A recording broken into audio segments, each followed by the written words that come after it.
কত কথা বিশ্বাস করার নাম ঈমান? 6 কথা বিশ্বাস করার নাম ঈমান।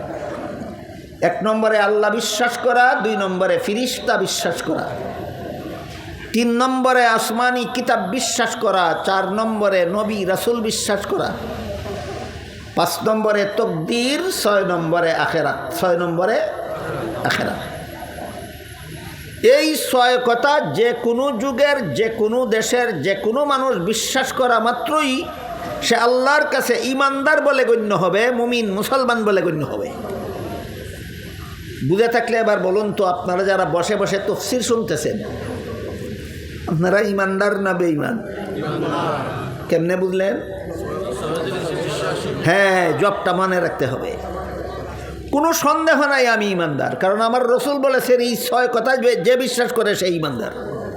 আমি যেহেতু 6 কথা বিশ্বাস করি, কাজেই আমি যে ঈমানদার এতে কোনো সন্দেহ নাই।